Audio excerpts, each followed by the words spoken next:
Hello बच्चों। तो चलिए आज हम अपना एक नेक्स्ट टॉपिक स्टार्ट करते हैं, लीविंग ग्रुप। यार ये टॉपिक ना बहुत ज्यादा इंपॉर्टेंट है। क्यों? दो रीजंस। एक तो बाद में अल्कोहल फिनॉल ईथर में भी काफी बार ना ऐसे आपको टीचर्स बोल देते हैं कि ओएच तो नहीं निकलेगा, उसको पहले प्रोटोनेट कराना पड़ेगा। क्यों कराना पड़ेगा? कोई रीजन नहीं देते। तो उसका रीजन हम यहाँ पे देखेंगे कि क्या है वो, ओएच क्या होता है, क्यों उसको प्रोटोनेट कराते हैं। ठीक है। फिर सैनमेयर में भी हम N2+ को बाहर निकलवा देते हैं। कैसे निकलवा देते हैं उसको भी देखेंगे। और क्या होता है, ये टॉपिक क्यों पढ़ना भी है, इसलिए भी क्योंकि हमें काफी बार प्रेडिक्ट करना पड़ता है कि रिएक्शन फॉरवर्ड जाएगी कि नहीं जाएगी। तो कब जाएगी, क्यों नहीं जा रही है, वो सारे रीजंस हमें यहीं से मिलते हैं। ठीक है। तो बहुत बहुत बेसिक टॉपिक है बट बहुत ज्यादा इंपॉर्टेंट टॉपिक बन जाता है when you are there for predicting the reaction. ठीक है। तो चलिए स्टार्ट करते हैं लीविंग ग्रुप। ठीक है। तो सबसे पहले लीविंग ग्रुप होता क्या है? भाई ये वो स्पीशीज होती है जो सबस्ट्रेट को छोड़ के भाग जाती है। Species departing from a substrate is known as leaving group. बेटा मैं लीविंग ग्रुप को यहाँ पे LG लिख रही हूँ ताकि आप समझ जाओ कि मैम कभी कभी LG भी लिख देंगी उसको। इसका एग्जाम्पल क्या होगा? कैसे समझाऊंगी मैं कि लिविंग ग्रुप क्या है? तो ध्यान से देखिए।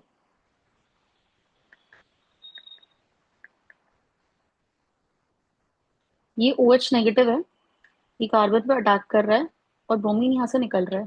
तो ये जो मेरा ब्रोमीन है, यही क्या है? Leaving group. यही क्या है? Leaving group. ये छोड़ के भाग गया।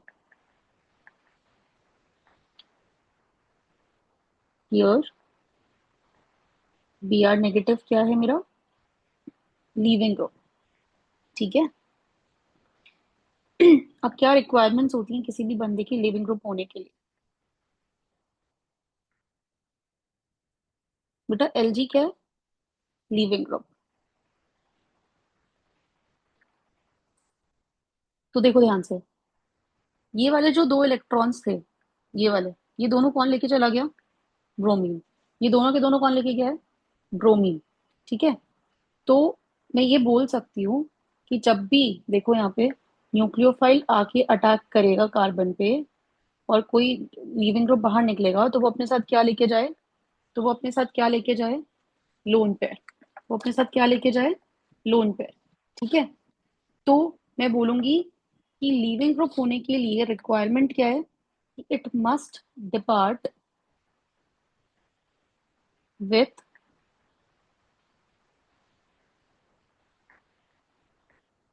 Lone pair of electrons, specially किसमें? न्यूक्लियोफिलिक सब्स्टिट्यूशन रिएक्शन, जो हम आगे पढ़ेंगे, SN1 SN2 और ये सब।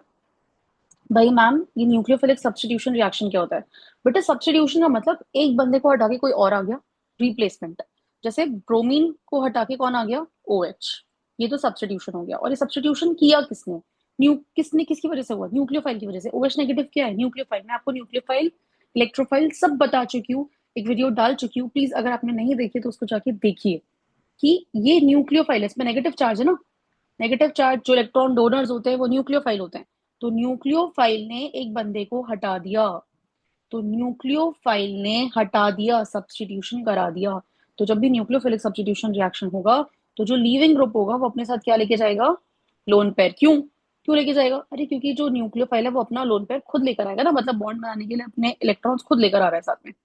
तो इसको अपने साथ लेके जाना पड़ेगा क्योंकि कार्बन तो हद मार के 4 ही बॉन्ड बना सकता है और 8 ही इलेक्ट्रॉन्स रख सकता है। ठीक है। अब आगे चलते हैं। अब कौन कितना अच्छा लीविंग ग्रुप होगा, ये कैसे डिसाइड होता है? भाई वो उतना ही ज्यादा स्टेबल होना चाहिए। Stability of anion. स्टेबल होगा तो निकल जाएगा, नहीं होगा स्टेबल तो नहीं निकलेगा। और GOC में हम पढ़ते हैं कि एनायन की स्टेबिलिटी जितनी ज्यादा होती है, उसकी बेसिक स्ट्रेंथ उतनी ही कम होती है। क्योंकि वो स्टेबल है तो अपने लोन पेयर को देता नहीं है, H+ को या किसी भी बंदे को, ठीक है, तो उसकी बेसिक स्ट्रेंथ कम होती है। स्टेबल होता है, मैं फिर बोल रही हूँ, स्टेबल होता है तो अपने लोन पेयर को देगा नहीं, तो अल्टीमेटली उसकी बेसिक स्ट्रेंथ क्या हो रही है, कम हो रही है। यही सेम कॉन्सेप्ट हम जीओसी में भी पढ़ते हैं। जैसे मैं एक एग्जांपल आपको देती हूँ, चार एसिड्स ले लो। एक एसिड ले लो एच ए, एक ले लो एच बी, एक ले लो एच सी, और एक ले लो एच टी। ठीक है, मैं आपको यहाँ पे इनका पीके लिख देती हूँ।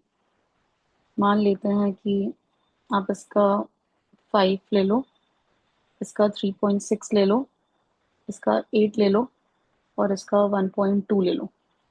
ठीक है, अब मैं आपसे एक सवाल पूछ रही हूँ, what will be the order of leaving ability? क्या ऑर्डर होगा इनके लीविंग एबिलिटी का? क्या ऑर्डर होगा? भैया एक बात बताइए, आपको पता है बेसिक स्ट्रेंथ जितनी, देखो आप ऊपर पढ़कर आए हो, बेसिक स्ट्रेंथ जितनी कम, लीविंग ग्रुप उतना अच्छा, लीविंग ग्रुप उतना अच्छा, राइट? और बेसिक स्ट्रेंथ कम कब होगी, बताओ? बेसिक स्ट्रेंथ कम कब होगी? देखो अगर के ए ज्यादा होता है, ध्यान से सुनना, के ए, आपको पता है ना, एक एक रिलेशन होता है किसी भी कॉन्जुगेट सिस्टम के लिए, पी के ए, ये आपको पता है? पी के ए, इक्विलिब्रियम में पढ़ते हैं अपन, पी के ए प्लस पी के बी इज इक्वल्स टू 14, या पी के डब्ल्यू भी लिख सकते हो। ये जब मैं टेम्परेचर 25 डिग्री सेल्सियस करती हूँ तब 14 लिख देते हैं, 25 डिग्री सेल्सियस पे 14 होता है, राइट? तो एक बात बताइए, अगर मैं यहाँ पे, मुझे एसिड का तो देखना नहीं है, मुझे तो इनकी एनायंस का देखना है, तो इस डी नेगेटिव का पीके भी कितना होगा? 14 - 1.2, कितना आ गया? 12.9। ये क्या है इसका पीके भी। अगर बेसिक स्ट्रेंथ मुझे कम करनी है बेटा, इधर स्क्रीन पर, बेसिक स्ट्रेंथ कम कब होती है, बेसिक स्ट्रेंथ कम कब होती है? जब के बी कम होता है, जब के बी कम होता है और पीके भी ज्यादा होता है। फिर मैं बोल रही हूँ, बेसिक स्ट्रेंथ कम कब होती है? जब के बी कम होता है और पीके भी ज्यादा होता है। तो इन सबका पीके भी निकाल सकते हो, जैसे आपने इसका निकाला हो, वैसे आप इसका निकाल सकते हो। पीके भी कैसे निकालोगे इसका? आप 14 - 8, तो ये आ गया 6। सिमिलरली इसका और इसका भी निकाल लेना। तो बताओ सबसे ज्यादा पीके भी किसका आएगा? मुझे तो बेसिक स्ट्रेंथ कम चाहिए। बेसिक स्ट्रेंथ कम का मतलब के बी कम, पीके बी ज्यादा, है ना? तो जिसका पीके बी ज्यादा होगा वो अच्छा लीविंग ग्रुप होगा। सबसे ज्यादा पीके बी किसका आएगा, बताओ? सबसे ज्यादा पीके बी किसका आएगा? डी नेगेटिव का। फिर फिर किसका आएगा? सी नेगेटिव का। फिर किसका आएगा? ए नेगेटिव का। फिर किसका आएगा? B negative. तो देखो, आपने पीके ए से आपने पीके ए से लीविंग ग्रुप एबिलिटी पता लगा लिया है। आई होप आपको समझ में आया। प्लीज यार तुम मुझे कमेंट करके बताया करो कि तुम्हें समझ में आ रहा है या नहीं आ रहा है, ठीक है? तुम मुझे बताओगे तो मुझे भी लगेगा कि हाँ मेरे बच्चों को सब समझ में आ रहा है, तो अच्छा लगेगा मुझे। ठीक है, तो मुझे और मोटिवेशन आएगा। ध्यान से देखना। अब अगर मैं जनरल एग्जांपल्स कुछ कंपेयर करूं, जैसे ही, तो देखो यार, आयोडीन का साइज बड़ा होता है। मैंने कल भी जो आपको समझाया था पिछले वाले लेक्चर में, आपको एक बताया था, फ्लो में जब कंपेयर करी थी ना वो फैक्टर्स अफेक्टिंग न्यूक्लियोफिलिसिटी में, तो मैं आपको एक चीज कह रही थी कि फ्लोरीन को आप टेनिस बॉल मान सकते हो, आयोडीन को आप बास्केटबॉल मान सकते हो, तो क्योंकि साइज बड़ा है, तो वो जो बास्केटबॉल है उस पर नेगेटिव फैल गया है, ठीक है? लेकिन टेनिस बॉल पे नेगेटिव बहुत कंसंट्रेटेड है, ठीक है? तो जो basketball, iodine iodine is my basketball, ये बड़ा है बहुत, और ये मेरा छोटू सा है। तो बड़े पे जब नेगेटिव फैल जाता है ना, तो ये नेगेटिव काफी स्टेबल हो जाता है, तो आई नेगेटिव की स्टेबिलिटी काफी ज्यादा होती है और बेसिक स्ट्रेंथ काफी कम होती है। ये हम जीओसी में पढ़ते भी हैं। तो ये मेरे एग्जांपल्स हो गए लीविंग एबिलिटी का, एक ऊपर वाला हैलोजन के केस में, एक बेटा पीएच मतलब बेटा फेनाइल रिंग होता है। मैं ना इसको बेंजीन रिंग बना देती हूँ, क्योंकि अक्सर मैंने देखा है आप लोग कंफ्यूज हो जाते हो। बेटा यहाँ पे हो रहा है इक्विवेलेंट रेजोनेंस, हम जीओसी में पढ़ते हैं। इक्विवेलेंट रेजोनेंस किसी भी चीज से ज्यादा स्टेबल होता है। यहाँ क्या हो रहा है, यहाँ रेजोनेंस हो रहा है, यहाँ कोई रेजोनेंस नहीं है, और यहाँ तो ऊपर से प्लस आई से इलेक्ट्रॉन दिया जा रहा है। तो कौन ज्यादा स्टेबल होगा भाई, इक्विवेलेंट रेजोनेंस वाला ज्यादा स्टेबल होगा। फिर नॉर्मल रेजोनेंस, फिर OH नेगेटिव, और ये प्लस आई वाला तो सबसे कम स्टेबल होगा, क्योंकि ऑक्सीजन पे ऑलरेडी नेगेटिव है, आप उसको इलेक्ट्रॉन और दे रहे हो, तो वो अनस्टेबल हो जाएगा। तो ये इसका ऑर्डर हो गया लीविंग ग्रुप एबिलिटी में, इनका ऑर्डर हो गया। थर्ड इज Cl नेगेटिव और Cn नेगेटिव। बेटा क्लोरीन का साइज बड़ा होता है, साइज बड़ा होता है तो नेगेटिव उस पर स्टेबल होता है, क्योंकि वो फैल जाता है। ऐसे एक और एग्जांपल कराऊं मैं अगर आपको, Br नेगेटिव और OH नेगेटिव, तो Br नेगेटिव अगेन साइज बड़ा है, तो वो ज्यादा स्टेबल होगा। कभी कभी कहाँ पे वो लीविंग ग्रुप लगा है, ये बात भी डिसाइडिंग फैक्टर होती है कि वो निकलेगा या नहीं निकलेगा। क्या बोला मैंने, काफी बार लिविंग ग्रुप कहाँ लगा है, ये भी एक डिसाइडिंग फैक्टर होता है कि वो लिविंग ग्रुप निकल पाएगा या नहीं निकल पाएगा। अच्छा लिविंग ग्रुप हो सकता है पर फिर भी नहीं निकलेगा समटाइम्स, ठीक है। तो ध्यान से देखना।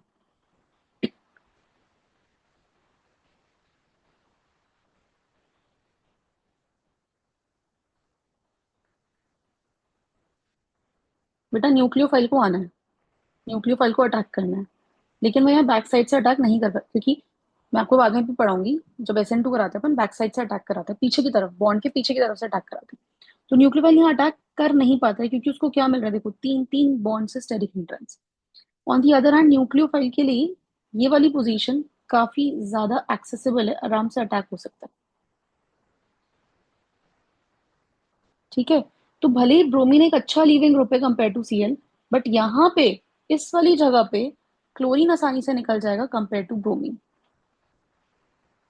क्योंकि ब्रोमीन जिस जगह पे लगा है वहां अटैक कराना मुश्किल है।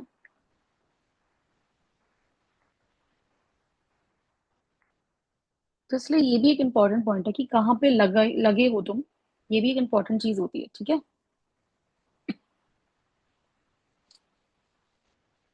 अब कुछ एग्जाम्पल्स देख लेते हैं अच्छे लिविंग ग्रुप के।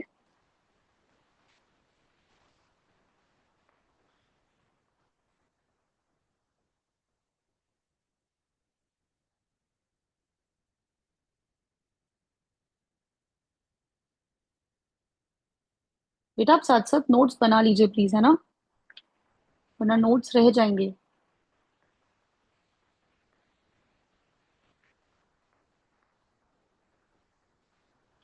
बेटा इसको कहते हैं ट्रिफलेट आयन, रिप्रेजेंट करते हैं ऐसे। ये कुछ स्ट्रक्चर्स हैं जो आपको याद रखने हैं।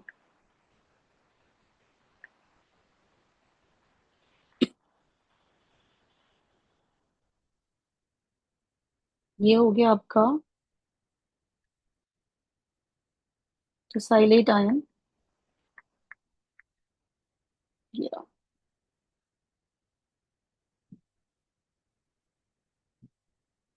बेटा ये कुछ स्ट्रक्चर्स हैं, please you have to remember them,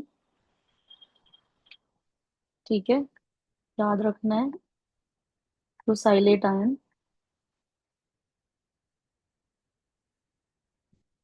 इसको सॉरी एस लिखते हैं, ठीक है। नेक्स्ट इज आपका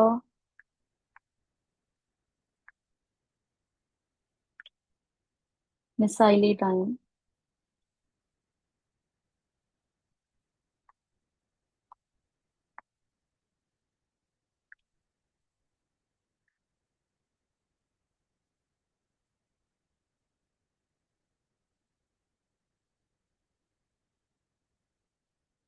इसको बोलते हैं नोसाइलेट आयन,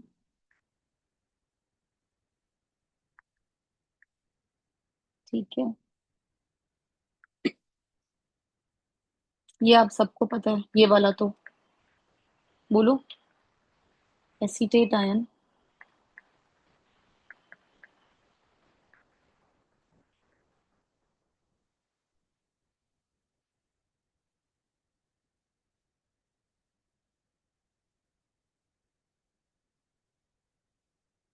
ये क्या है? नोना फ्लेट आयन। इसको कैसे सिंबलाइज करते हैं ना, वो भी मैं लिख रही हूँ साथ साथ।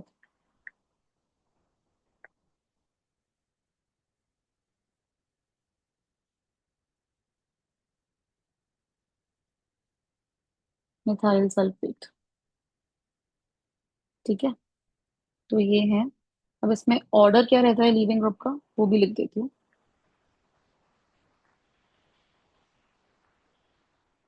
सबसे अच्छा लीविंग ग्रुप होता है nonaflate, O negative N F, फिर ओ नेगेटिव टी एफ, फिर O negative N S, O negative T S, और ओ नेगेटिव एम एस।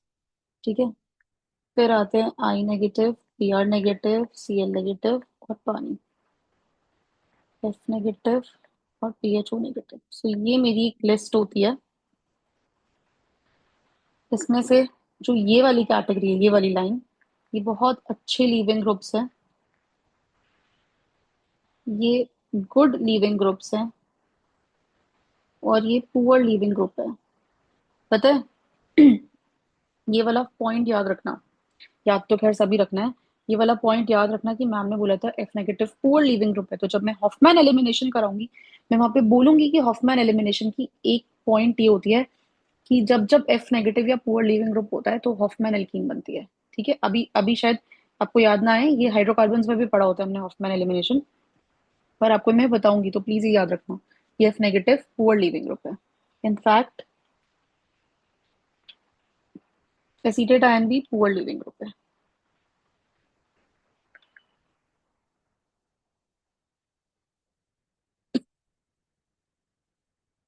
ठीक है। चलो आगे बढ़ते हैं। आपको पता है ओ एच नेगेटिव जो है, ये लीविंग ग्रुप की तरह काम कर ही नहीं सकता, बट इसको एक अच्छा लीविंग ग्रुप बनाया जा सकता है। कैसे?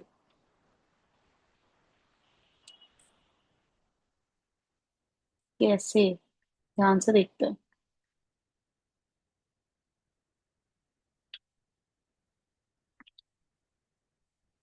पहला तरीका,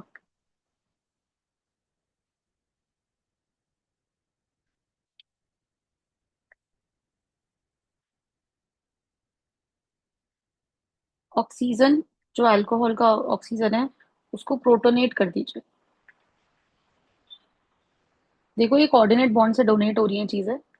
कोऑर्डिनेट बॉन्ड में, मैं आपको फिर बता देती हूँ अगर जिनको नहीं पता है, कोऑर्डिनेट बॉन्ड इस तरीके से होता है बेटा, प्लीज बोर्ड पे ना। ये, इसके पास दो इलेक्ट्रॉन है। ये अपना एक इलेक्ट्रॉन बी को देता है, पूरा का पूरा एक इलेक्ट्रॉन देगा, तो इस पे आएगा प्लस और इस पे आएगा माइनस। फिर क्या होगा? ये अपने इलेक्ट्रॉन्स को शेयर कर लेंगे। फिर क्या होगा? ये अपने इलेक्ट्रॉन्स को शेयर कर लेंगे। ठीक है। तो इसी को इस तरीके से भी दिखाया जाता है। इसका अंडरस्टैंडेबल है कि ए पे प्लस आया होगा और बी पे नेगेटिव, सिचुएशन ये वाली रहती है। ठीक है। तो ध्यान से देखना, ऑक्सीजन ने जब कोऑर्डिनेट बॉन्ड से H प्लस को इलेक्ट्रॉन दिया तो ऑक्सीजन पे आएगा पॉजिटिव और हाइड्रोजन पे आएगा नेगेटिव। हाइड्रोजन पे ऑलरेडी क्या है? पॉजिटिव, तो नेगेटिव पॉजिटिव क्या हो गए? कैंसिल। ऑक्सीजन पे पॉजिटिव रह गया। अब ये बन गया पानी। देखो, ऊपर आपने लिखा था कि पानी एक ठीक लीविंग ग्रुप है, गुड लीविंग ग्रुप है, तो अभी गुड लीविंग ग्रुप बन चुका है।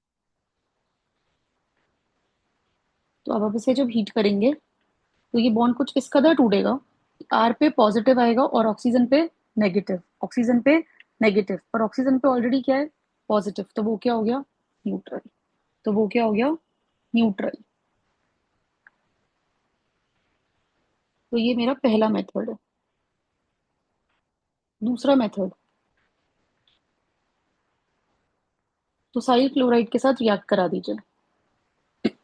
तो साइल क्लोराइड TSCl, आप ऊपर पढ़कर आए हो, देखो ये रहा। तो ये ओ नेगेटिव टीएस है, तो यहाँ पे जब आप क्लोरीन लगा देंगे तो आपका टीएस बन गया, है ना। तो बेसिकली आपने क्या करना है, यहाँ पे एच बाहर निकलेगा और Cl बाहर निकल जाएगा, तो ये आपका बन जाएगा ROTS, और HCl बाहर निकल गया। और OTS क्या हो गया आपका? Very good leaving group. ये क्या हो गया आपका? Very good leaving group. तो बस कन्वर्ट हो गया, अब ये बाहर निकल ही जाएगा। कोई भी रिएक्शन आएगी, कोई न्यूक्लियोफाइल आएगा, इसको सब्स्टिट्यूट करना चाहेगा तो ये हो जाएगा। ठीक है। दूसरा पॉइंट, बेटा बेंजीन रिंग पर पॉजिटिव हाईली अनस्टेबल होता है, क्योंकि रेजोनेंस तो कर नहीं पा रहा। ऊपर से आपको पता है इलेक्ट्रोनेगेटिविटी ऑर्डर, इलेक्ट्रोनेगेटिविटी हाइब्रिडाइजेशन पे भी डिपेंड करती है। अगर मैं कार्बन की बात करूँ तो तीन तरीके के कार्बन होते हैं, कार्बन sp, कार्बन sp2 और कार्बन sp3। जितना ज्यादा परसेंटेज एस कैरेक्टर होता है, जितना ज्यादा परसेंटेज एस कैरेक्टर होता है, उतनी बंदे की इलेक्ट्रोनेगेटिविटी ज्यादा होती है, उतनी बंदे की इलेक्ट्रोनेगेटिविटी ज्यादा होती है। तो अगर मैं इलेक्ट्रोनेगेटिविटी कंपेयर करूँ इन तीन कार्बन की, तो किसकी इलेक्ट्रोनेगेटिविटी ज्यादा होगी? sp, sp2, फिर sp3। ये कार्बन कैसा था? sp2 था। उस पे आप अगर पॉजिटिव बना दोगे तो वो तो इलेक्ट्रोनेगेटिव है, तो इसलिए उस पे पॉजिटिव स्टेबल नहीं होता। ऊपर से यहाँ पे वो रेजोनेंस भी नहीं कर पा रहा, तो इसलिए वो स्टेबल बिल्कुल भी नहीं है। तो ये हाईली अनस्टेबल है, ये हाईली अनस्टेबल है। बट एक ही जगह पे बनता है, बस ये एक ही रिएक्शन में बनता है अपने सिलेबस में।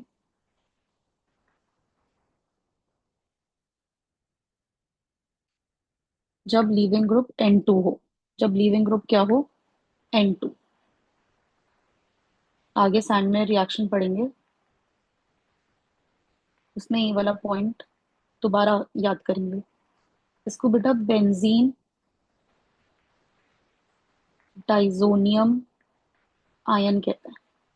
बेटा बेंजीन ये रही, डाई अजो, अजो मतलब नाइट्रोजन, तो दो नाइट्रोजन। ईएम हमेशा कोई पॉजिटिव बंदे पे लगाते हैं, जैसे कैल्शियम ईएम, मैग्नीशियम ईएम तो पॉजिटिव है इसलिए, और आयन तो चार्ज तो है ही। तो ये लॉजिक है इसके बेंजीन डाइजोनियम आयन कहलाने का। यहाँ पे N2 एक अच्छा लीविंग ग्रुप है, तो ये बॉन्ड कुछ इस तरीके से टूटता है कि बेंजीन रिंग पे पॉजिटिव आ जाए और नाइट्रोजन पे नेगेटिव आ जाए, तो वो क्या बन जाएगा? न्यूट्रल, और N2 बाहर निकल जाएगी। ये बहुत अनस्टेबल होता है, सिर्फ इसी रिएक्शन में बनता है। ठीक है। All right. और अगर बेटा अनस्टेबल है, तो इसलिए रिवर्सिबल रिएक्शन है। दोबारा नाइट्रोजन अपना लोन पेयर, नाइट्रोजन के पास तो लोन पेयर होता है ना एक, तो वो देखो N2 का मतलब क्या है तो बता देती हूँ। N2 का मतलब तो ये है ना, इन दोनों के पास लोन पेयर है, तो उन दोनों में से कोई भी इसे वापस अटैक करके कोऑर्डिनेट बॉन्ड से इलेक्ट्रॉन दे सकता है। पता है, ये इनफैक्ट चेक भी किया हुआ है, प्लीज ध्यान से देखना। अगर मैं इस नाइट्रोजन को, इसका आइसोटोप ले लूं 15 वाला, और ये तो मेरा नॉर्मल 14 वाला है, ठीक है, ये निकल गया, मान लो N2 निकल गया, तो भाई दोनों नाइट्रोजन में से कोई भी वापस फिर से अटैक कर सकता है। तो ये वाला स्ट्रक्चर भी मिलता है और ये वाला भी मिलता है। देखा गया ये कि रिएक्शन रिवर्सिबल है, और इस तरीके से दोनों में से कोई भी अटैक कर सकता है। ठीक है। अब एक पाप जो नहीं करना, पूरे ऑर्गेनिक में जो पाप नहीं करना, कुछ स्पीशीज भूल के भी नहीं बनानी। डबल बॉन्ड पे पॉजिटिव, ट्रिपल बॉन्ड पे पॉजिटिव, डबल बॉन्ड पे रेडिकल, ट्रिपल बॉन्ड पे रेडिकल, ऑक्सीजन पे पॉजिटिव 6 इलेक्ट्रॉन पे, ऐसा नहीं कि 8 इलेक्ट्रॉन वाला, वो तो ऑक्टेट पूरा होता है तो वो दे देता है इलेक्ट्रॉन। जब लेकिन 6 इलेक्ट्रॉन ऑक्सीजन के पास कभी नहीं बनाना है, उस पर वो भी पॉजिटिव बना दिया, ऐसा नहीं करना। सिमिलरली नाइट्रोजन के भी 6 इलेक्ट्रॉन और आपने उस पर पॉजिटिव बना दिया। बेंजीन रिंग पे पॉजिटिव कभी नहीं बनेगा, सिवाय ऊपर वाली रिएक्शन के, मैंने आपको बताया डायजोनियम वाला। और बेंजीन रिंग पे रेडिकल भी कभी नहीं बनेगा। क्या ये बात क्लियर है? क्या ये बात क्लियर है? चलो, ये मेरा ऑक्सीजन को लेके था, है ना, ये पूरे 3 पॉइंट्स ऑक्सीजन को लेके थे। अब मैं आपको एक चीज और बताती हूँ।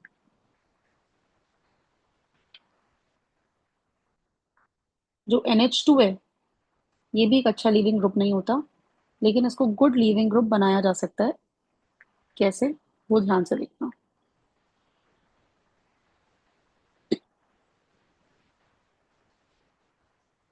सबसे पहले इसकी रिएक्शन HNO2 के साथ करा दो।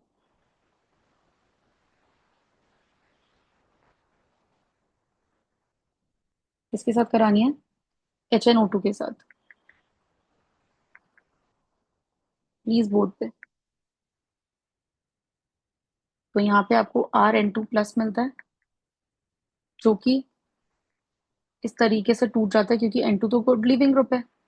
N2 तो बहुत ही ज्यादा अच्छा लीविंग ग्रुप है। तो N2 बाहर निकल जाता है, नाइट्रोजन पे पॉजिटिव आ जाता है, और N2, सॉरी, नाइट्रोजन पे नेगेटिव आ जाता है, वो न्यूट्रल हो जाता है, और मेरा कार्बोकैटायन बन जाता है। मैम, इसका मैकेनिज्म क्या है? इस रिएक्शन का मैकेनिज्म क्या है, तो ध्यान से देखना।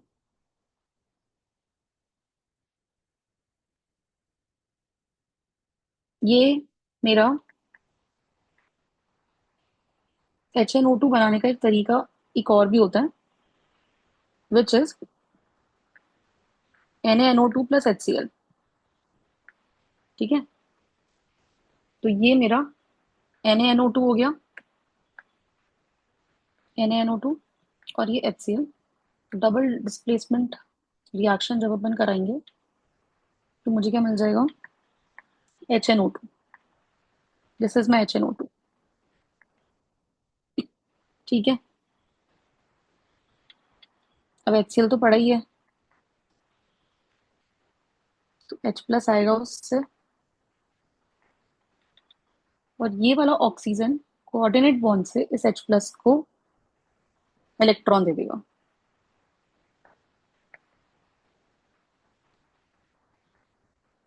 फिर क्या होगा?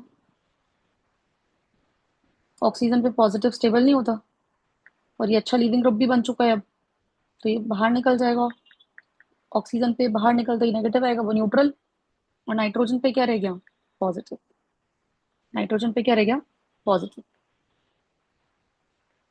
अब जो मेरा अमीन है, RnH2, इसका नाइट्रोजन जो है, वो इस नाइट्रोजन को इलेक्ट्रॉन पेयर डोनेट करेगा।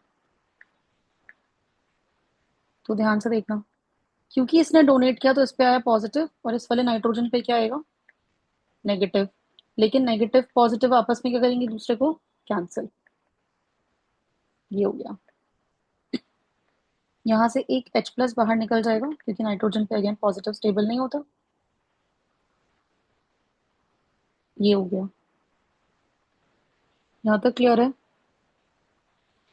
अब मुझे कराना है टॉटोमेराइज। टॉटोमेराइजेशन अपन ने पढ़ा है GOC में। जब आप इसे टॉटोमराइज कराएंगे तो ये हो जाएगा। बेटा, टॉटोमराइजेशन में ये H इधर चला जाता है, और ये डबल बॉन्ड इधर आ जाता है। टॉटोमराइजेशन हो गया।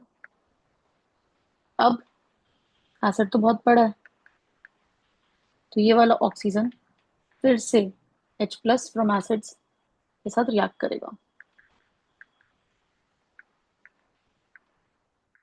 अब ये एक अच्छा लीविंग ग्रुप बन गया है ना? तो क्या होगा?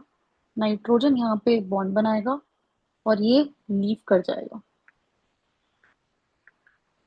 यहाँ पे कोऑर्डिनेट बॉन्ड से जब ये डोनेट करेगा बेटा, तो इस पे आएगा पॉजिटिव, और यहाँ पे देखो, इस वाले बॉन्ड की वजह से, इस वाले बॉन्ड की वजह से इस पे नेगेटिव आना चाहिए था, है ना? लेकिन जब ये वाला बॉन्ड टूटेगा तो इस पे क्या आएगा? पॉजिटिव। नेगेटिव पॉजिटिव कैंसिल, तो ये बन गया, और पानी बाहर निकल गया। ये देखो, आप फाइनली एक अच्छा लीविंग ग्रुप बनाने में कामयाब हो गए। RnH2 से आपने Rn2+ बना दिया। ये एक अच्छा लीविंग ग्रुप में आपने इसको कन्वर्ट कर दिया, राइट? आई होप आपको ये समझ में आया। ठीक है, तो चलिए इसके ऊपर क्वेश्चंस कर लेते हैं अब।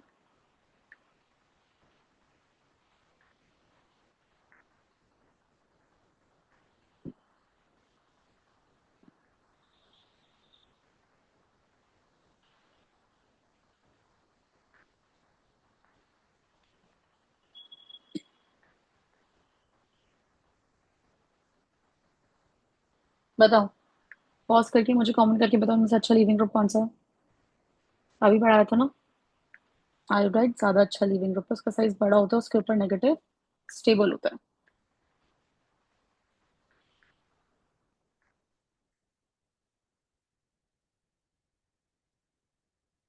पॉज करके आराम से सोचो कि इसके ऊपर, किसके ऊपर नेगेटिव चार्ज स्टेबल, और कौन अच्छा लिविंग ग्रुप है।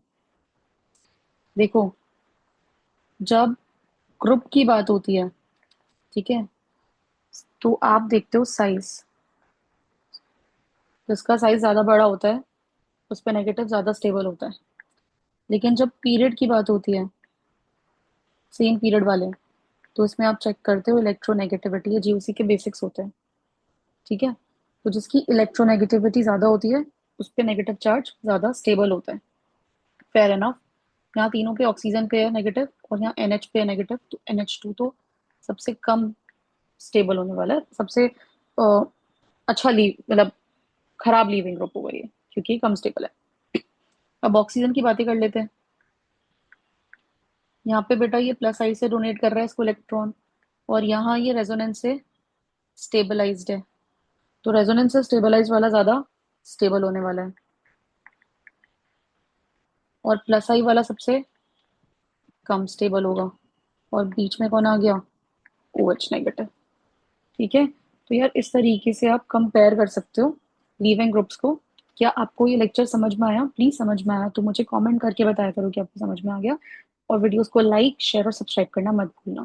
थैंक यू सो मच बच्चों, मिलते हैं नेक्स्ट लेक्चर में।